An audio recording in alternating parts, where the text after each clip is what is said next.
महाभारत का भयंकर युद्ध चल रहा था। महारथी कर्ण बाणों की वर्षा करता हुआ आगे बढ़ रहा था। रथ की छत पर बैठे पवनपुत्र हनुमान जी एकटक नीचे अपने आराध्य की ओर देख रहे थे। श्री कृष्ण कवचहीन हो गए थे। कर्ण के बाण उनके अंगों को भेद रहे थे। हनुमान जी को यह सहन नहीं हुआ। अकस्मात वह गर्जना करके दोनों हाथ ऊपर उठाकर कर्ण को मार देने के लिए उठ खड़े हुए। हनुमान जी की यह भयंकर गर्जना सुनकर ऐसा लगा मानो ब्रह्मांड फट गया हो। कौरव सेना तो पहले ही भाग चुकी थी और पांडव पक्ष की सेना भी उनकी गर्जना से भय से भागने लगी। हनुमान जी का क्रोध देखकर कर्ण के हाथ से धनुष छूट गया। भगवान श्री कृष्ण ने तत्काल उठकर अपना दायां हाथ उठाया और हनुमान जी को स्पर्श करके सावधान किया और बोले, तुम्हारे क्रोध करने का समय नहीं है। श्री कृष्ण के स्पर्श से हनुमान जी रुक तो गए, किंतु उनकी पूंछ खड़ी होकर आसमान में हिल रही थी। उनके दोनों हाथों की मुट्ठी बंद थी। उनकी आंखों में मानो आग निकल रही थी। हनुमान जी का क्रोध देखकर कर्ण और उसके साथी भय से कांपने लगे। हनुमान जी का क्रोध शांत न होते देख श्री कृष्ण ने कड़े स्वर में कहा, हनुमान, मेरी ओर देखो। अगर तुम इस प्रकार कर्ण की ओर कुछ और क्षण देखोगे तो कर्ण तुम्हारी दृष्टि से ही मर जाएगा। यह त्रेता युग नहीं है। तुम्हारे पराक्रम को तो दूर, तुम्हारे तेज को भी यहाँ पर कोई सह नहीं सकता। तुमको मैंने इस युद्ध में शांत रहकर बैठने को कहा है। फिर हनुमान जी ने अपने आराध्य देव की ओर नीचे देखा और शांत होकर बैठ गए। दोस्तों, आपको धार्मिक ग्रंथ महाभारत से जुड़ी अलग अलग कई कहानियों के बारे में मालूम होगा, लेकिन इनमें से कई ऐसी भी कहानियां हैं जिनके बारे में शायद ही आप जानते हों। आइए जानते हैं धार्मिक ग्रंथ महाभारत से संबंधित एक ऐसी ही कहानी। महाभारत के युद्ध में जब कौरवों की सेना पांडवों से युद्ध हार रही थी, तब दुर्योधन भीष्म पितामह के पास गया और उन्हें कहने लगा कि आप अपनी पूरी शक्ति से युद्ध नहीं लड़ रहे हैं। भीष्म पितामह को काफ़ी गुस्सा आया और उन्होंने तुरंत 5 सोने के तीर लिए और कुछ मंत्र पढ़े। मंत्र पढ़ने के बाद उन्होंने दुर्योधन से कहा कि कल इन 5 तीरों को वो पांडवों पर चला देंगे और उन्हें मार देंगे। मगर दुर्योधन को भीष्म पितामह के ऊपर विश्वास नहीं हुआ और उसने तीर अपने पास रख लिए और कहा कि वह कल सुबह इन तीरों को वापस करेगा। इन तीरों के पीछे की कहानी भी बहुत मज़ेदार है। भगवान श्री कृष्ण को जब तीरों के बारे में पता चला तो उन्होंने अर्जुन को बुलाया और कहा कि तुम दुर्योधन के पास जाओ और मांग लो। दुर्योधन की जान एक बार तुमने गंधर्वों से बचाई थी। इसके बदले उसने कहा था कि कोई एक चीज़ जान बचाने के लिए मांग लो। समय आ गया है कि अभी तुम उन 5 सोने के तीरों को मांग लो। अर्जुन दुर्योधन के पास गया और उसने तीर मांगे। क्षत्रिय होने के नाते दुर्योधन ने अपने वचन को पूरा किया और तीर अर्जुन को दे दिए। तो दोस्तों, आपको यह कहानी कैसी लगी कमेंट में ज़रूर बताइए। दोस्तों, आइए इस कहानी में जानते हैं कि किस तरह कर्ण ने अवसर मिलने पर भी धोखे से अर्जुन का वध करना स्वीकार न किया। एक बार की बात है, अश्वसेन तक्षक नामक नाग का पुत्र था। अग्निदेव की प्रार्थना पर जब पांडव अर्जुन ने खांडव वन जलाया तो अश्वसेन की माता ने उसे अपने मुंह में निगल लिया और बचाने की कोशिश की। वो आकाश मार्ग से भागने लगी तो अर्जुन ने उसके फन पर बाण मारा। अश्वसेन की माता तो मर गई, किंतु अश्वसेन बचकर निकल गई। अर्जुन से माता की हत्या का बदला लेने हेतु अश्वसेन महाभारत के युद्ध में कर्ण के धनुष पर चढ़ा था। इसी बीच महाभारत के युद्ध में कर्ण ने अर्जुन को मार गिराने की प्रतिज्ञा की थी। उसे सफल बनाने के लिए खांडवन के महासर्प अश्वसेन ने अर्जुन से प्रतिशोध लेने का यही उपयुक्त अवसर समझा। वह पांडवों के प्रति दुर्भावना इसलिए रखता था क्योंकि उसका संपूर्ण परिवार पांडवों द्वारा लगाई गई आग में भस्म हो गया था। अश्वसेन ने सोचा कि अर्जुन की मृत्यु से पांडवों का आधा बल क्षीण हो जाएगा, अतः वह दानवीर कर्ण के तर्कस में बाण बनकर प्रवेश कर गया। उसकी योजना यह थी कि जब उसे धनुष पर चढ़ाकर अर्जुन पर छोड़ा जाएगा तो वह डसकर अर्जुन के प्राण ले लेगा। युद्ध में जब कर्ण ने वह बाण चलाया तो श्री कृष्ण ने अपनी दूरदृष्टि से इस बात का अंदाजा लगा लिया। अतः जैसे ही कर्ण ने वह बाण छोड़ा, श्री कृष्ण ने रथ के घोड़ों को जमीन पर बैठा दिया। बाण अर्जुन का मुकुट काटता हुआ ऊपर से निकल गया। अपनी असफलता से क्षुब्ध होकर अश्वसेन ने कर्ण के सामने प्रकट होकर कहा, अब की बार मुझे साधारण तीर की भांति मत चलाना। कर्ण ने आश्चर्य से पूछा, आप कौन हैं? कर्ण के पूछने पर अश्वसेन ने अपने परिवार के समाप्त होने के बारे में बताते हुए कहा, मैं अर्जुन से प्रतिशोध लेना चाहता हूँ। कर्ण ने उसकी सहायता के प्रति आभार व्यक्त किया और कहा, हे भद्र, मुझे अपने ही पुरुषार्थ से नीति युद्ध लड़ने दीजिए।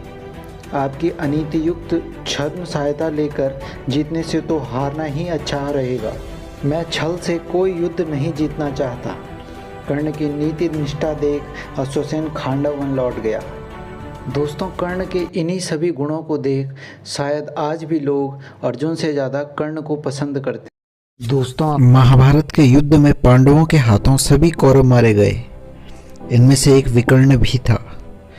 विकर्ण अकेला ऐसा कौरव था जिसका वध करने के बाद भीम को बहुत दुख हुआ। महाभारत के युद्ध में पांडवों ने सभी कौरवों का वध करके अधर्म पर जीत हासिल की थी। इस युद्ध में धृतराष्ट्र के सभी 100 पुत्र मारे गए थे। इनमें से एक कौरव ऐसा भी था जिसका वध करने पर पांडु पुत्र भीम को बहुत दुख हुआ। इसका नाम था विकर्ण। विकर्ण अकेला कौरव था जिसने दुर्योधन और दुशासन द्वारा द्रौपदी के चीर हरण का विरोध किया था। विकर्ण धृतराष्ट्र और गांधारी के उन 100 पुत्रों में से एक था जो कौरव कहलाए। विकर्ण बहुत ही बलवान और महारथी था। उसके पास युद्ध में लाखों सैनिकों से एक साथ लड़ने की क्षमता थी। बलवान होने के साथ ही वह न्यायप्रिय और विवेकशील पुरुष था। विकर्ण ने कई बार अपने भाई दुर्योधन के उन फैसलों पर सवाल उठाए थे जो न्याय संगत नहीं थे। खास बात यह है कि विकर्ण अकेला ऐसा कौरव था जिसने द्रौपदी के चीर हरण का विरोध किया था। पांडव दूत खेल में कौरवों से हार गए थे। युधिष्ठिर ने आखिर में द्रौपदी को ही दांव पर लगा दिया था। हारने के बाद दुर्योधन ने द्रौपदी को सभा में बुलाया और उसका चीर हरण करने लगे। सभा में धृतराष्ट्र, भीष्म पितामह, द्रोणाचार्य समेत कई विद्वान मौजूद थे, लेकिन किसी ने दुर्योधन का विरोध करने की हिम्मत नहीं की। लेकिन विकर्ण अकेला ऐसा कौरव था जिसने अपने भाई का विरोध किया। विकर्ण ने दुर्योधन को चेतावनी दी कि अगर उसने द्रौपदी का चीर हरण किया तो भविष्य में बुरे परिणाम होंगे, मगर दुर्योधन ने अपने भाई की बात को नज़रअंदाज कर दिया और द्रौपदी का भरी सभा में चीर हरण किया। यहीं से महाभारत युद्ध की नींव रखी गई थी। जब महाभारत का युद्ध छिड़ा तो विकर्ण ने अपने कर्तव्य का पालन करते हुए लड़ाई में अपने भाइयों का साथ दिया। विकर्ण महारथी था और युद्ध में उसकी भूमिका अहम रही। दूसरी ओर पांडव विकर्ण के न्यायप्रिय स्वभाव से पूरी तरह परिचित थे। वे उससे लड़ना नहीं चाहते थे। युद्ध में पांडु पुत्र भीमसेन और विकर्ण का आमना सामना हुआ। भीम ने विकर्ण से आग्रह किया कि वह उससे युद्ध में नहीं लड़ना चाहता। इस पर विकर्ण ने कहा वह सिर्फ अपने कर्तव्य का पालन कर रहा है। उसने भीम से भी अपने कर्तव्य का पालन करते हुए शस्त्र उठाने को कहा। इसके बाद भीम को मजबूरन विकर्ण से युद्ध करना पड़ा। आखिर में न चाहते हुए भी भीम के हाथों विकर्ण की मृत्यु हो गई। विकर्ण के वध पर भीम को बहुत दुख हुआ। पांचवां वेद कहे जाने वाले महाभारत की कथा में शकुनी उन प्रमुख पात्रों में से एक है जिसे इस महायुद्ध के लिए जिम्मेदार माना जाता है। शकुनी गांधार साम्राज्य का राजा था, जिसके जीवन का अधिकांश समय अपनी बहन के ससुराल में बीता था। शकुनी की बहन गांधारी का विवाह धृतराष्ट्र से हुआ था। वह हस्तिनापुर के महाराज धृतराष्ट्र का साला और कौरवों का मामा था। शकुनी के बारे में कहा जाता है कि वह कभी भी जुए में हारा नहीं था। उसकी जीत का रहस्य उसके पासों में छिपा हुआ था। शकुनी ने ही दुर्योधन के मन में पांडवों के प्रति नफरत के बीज बोए थे और जुए का ऐसा खेल खेला कि पांडव उसमें अपना सारा राजपाट सब कुछ गंवा बैठे थे। जुए के इसी खेल के बाद कौरव और पांडवों के बीच महाभारत का महायुद्ध हुआ था, जिसमें कुरुवंश का विनाश हो गया था। शकुनी को यह बात अच्छी तरह से ज्ञात थी कि इस महायुद्ध में कौरवों की हार होगी। ऐसे में सवाल उठता है कि आखिर शकुनी ने यह सब कुछ जानबूझकर क्यों किया। शकुनी ने अपनी बहन के पूरे खानदान का सर्वनाश क्यों करवाया। शकुनी हमेशा से दुष्ट विचारों वाला नहीं था। वो अपनी बहन गांधारी से बहुत स्नेह करता था और संसार के हर भाई की तरह यह भी चाहता था कि उसकी बहन की शादी एक योग्य व्यक्ति से हो और उसका जीवन हमेशा सुखमय रहे। मामा शकुनी द्वारा अपनी बहन के पूरे परिवार का नाश कराने के पीछे एक कथा आती है, जिसके अनुसार शकुनी कभी भी अपनी बहन गांधारी का विवाह नेत्रहीन धृतराष्ट्र के साथ नहीं करना चाहता था, लेकिन भीष्म के दबाव के कारण उसे ऐसा करना पड़ा। इसी बात का बदला लेने के लिए उसने यह पूरा षड्यंत्र रचा, जिस पासे की मदद से उसने इस महायुद्ध का कुचक्र रचा, उसकी कथा भी हैरान कर देने वाली है। विवाह के बाद गांधारी से जुड़े एक सच को जानकर धृतराष्ट्र इतना नाराज हुए कि उन्होंने गांधार राज्य पर हमला करवा दिया और शकुनी के पूरे परिवार को बंदीगृह में डाल दिया।